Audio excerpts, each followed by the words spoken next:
My parents recently moved from Princeton, New Jersey, where I grew up, to Washington, D.C., to be grandparents near their grandchildren. And they asked me to come home and clean out some boxes of shit before they threw them away. And I found this, which is my high school literary magazine, The Cheshire Cat. And in my senior year, I was the editor-in-chief. So, I'm just saying that I was the editor-in-chief. So, it's kind of a pretty big honor. So, I wanted to just read some of this just because I can't even believe that this is me, but it was me. This is some of the introduction. I thought I'd read you some of my introduction.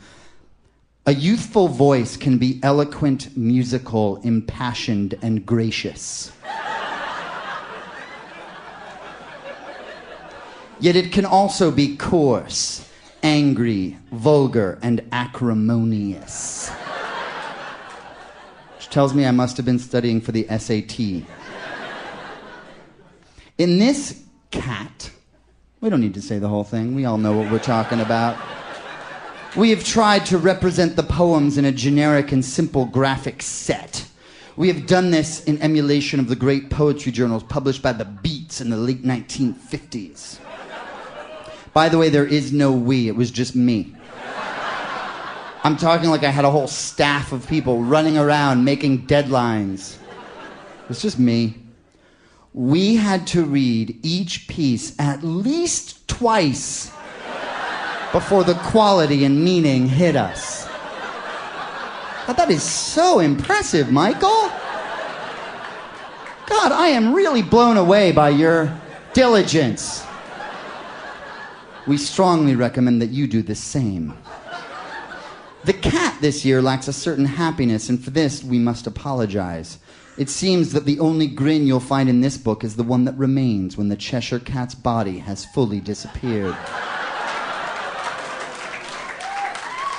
I'm a writer! Yes!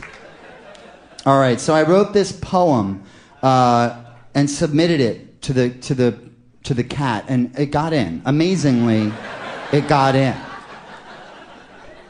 So I wrote this poem, which I thought was like me being a hardcore poet, and I remember reading it to my mother, and I remembered that when I read it to her then, she laughed. Which I was very upset about at the time, but rereading it now, I think I maybe understand a little bit better. The name of the poem is The Apartment Building, and the setting seems to be an urban environment, which is strange. I grew up in Princeton, New Jersey. I did go to New York a few times to see Broadway shows, such as Annie and the Tap Dance Kid. The Apartment Building. There is a whore in my apartment building.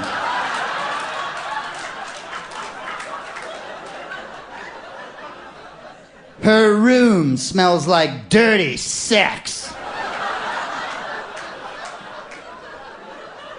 I was a virgin when I wrote this, by the way. There is a man next door who reads the comics. His idea of a hero is a hand job and a beer.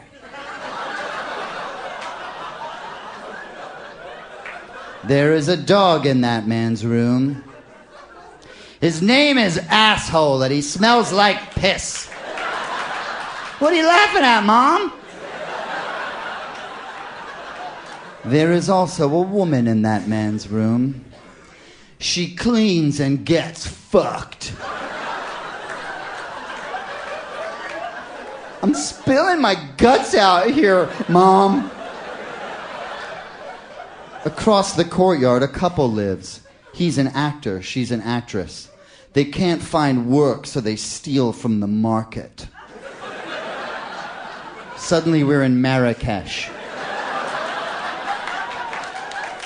They're breaking the law.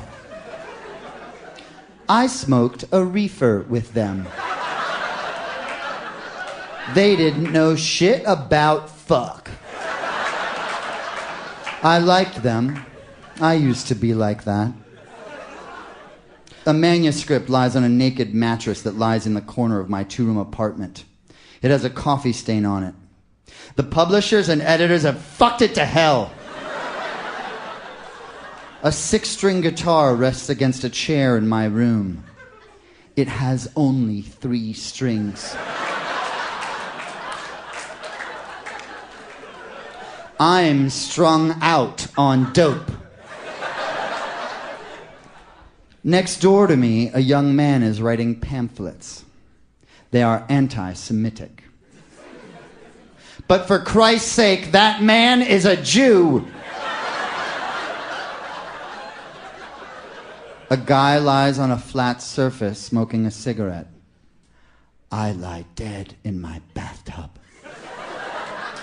The end. Thank you, everybody.